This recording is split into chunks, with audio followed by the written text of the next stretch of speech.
Assalamualaikum warahmatullahi wabarakatuh.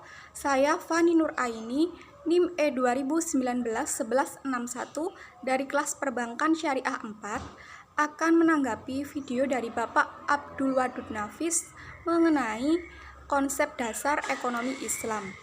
Sebelum kita belajar lebih lanjut konsep dasar ekonomi Islam, pertama kita akan membahas apa itu pengertian ilmu ekonomi dan apa itu ekonomi Islam. Ilmu ekonomi adalah ilmu yang membahas dan mempelajari tentang perilaku manusia dalam memenuhi dan memuaskan kebutuhannya. Sedangkan ekonomi Islam adalah ilmu yang mempelajari dan membahas perilaku manusia dalam memenuhi dan memuaskan kebutuhannya untuk mencapai falah berdasarkan prinsip-prinsip dan nilai-nilai Al-Quran, Sunnah, Ijma, dan Qiyas. Selanjutnya, saya akan menjelaskan tentang perbedaan antara ekonomi Islam, kapitalis, dan sosialis. Ditinjau dari sumbernya, ekonomi Islam bersumber dari Al-Quran, Al-Sunnah, dan ijtihad ulama. Sedangkan ekonomi kapitalis bersumber dari perilaku dan pengalaman manusia.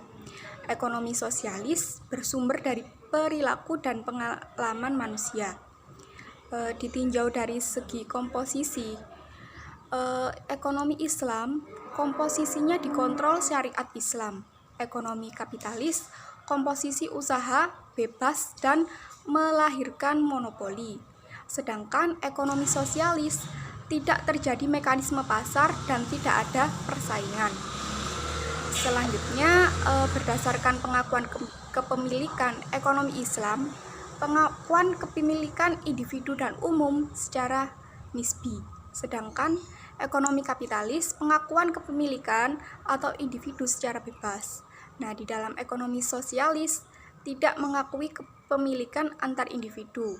Semua alat produksi milik umum.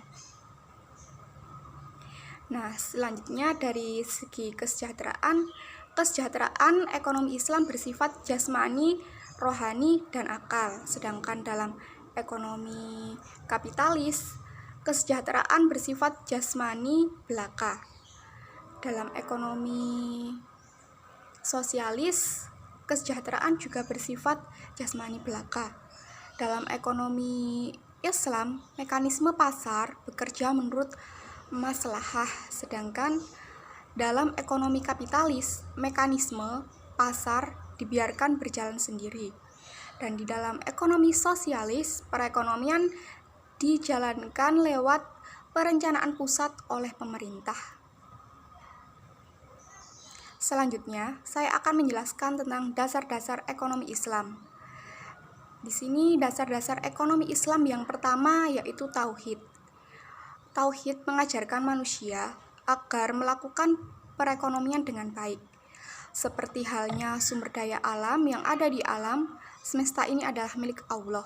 Kita manusia harusnya mengatur dan mengolah dengan baik dan mengikuti aturan-aturan Allah yang telah ditetapkan. Yang kedua yaitu adalah al-sidik dan amanah atau kejujuran dan tanggung jawab. Sifat sidik dan amanah merupakan peranan yang sangat penting dalam ekonomi dan bisnis, karena tanpa kredibilitas dan tanggung jawab, kehidupan ekonomi dan bisnis akan hancur. Yang ketiga, ada mengakui hak milik individu dan umum. Yang keempat, ada al-adalah atau keadilan. Keadilan dalam hukum Islam berarti keseimbangan antara kewajiban yang harus dipenuhi oleh manusia dengan kemampuan manusia untuk menunaikan kewajiban itu. Di bidang usaha, untuk meningkatkan ekonomi, keadilan merupakan nafas dalam menciptakan pemerataan dan kesejahteraan. Karena itu, harta jangan hanya saja beredar pada orang kaya, tetapi juga harus merata bagi mereka yang membutuhkannya. Yang kelima, ada al-tawazun atau keseimbangan.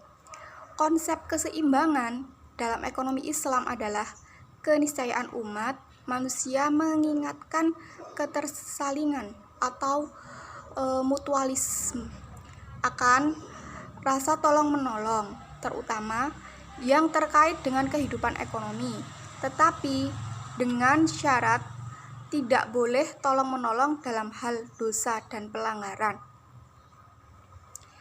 Selanjutnya yaitu ada prinsip-prinsip ekonomi Islam.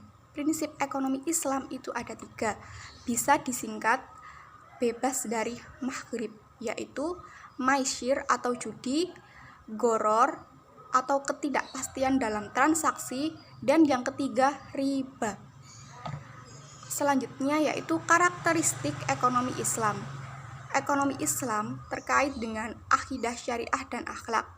Yang kedua, harta kepunyaan Allah dan manusia sebagai khilafah. Yang ketiga, larangan maisir, goror, dan riba. Yang keempat, keadilan dan keseimbangan dalam melindungi kepentingan individu dan masyarakat.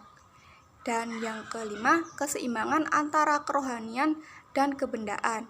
Yang keenam yaitu bimbingan konsumsi. Yang kelima, yang ketujuh yaitu petunjuk investasi, dan yang terakhir yaitu zakat. Demikian video tanggapan dari saya. Kurang lebihnya saya mohon maaf. Wassalamualaikum warahmatullahi wabarakatuh.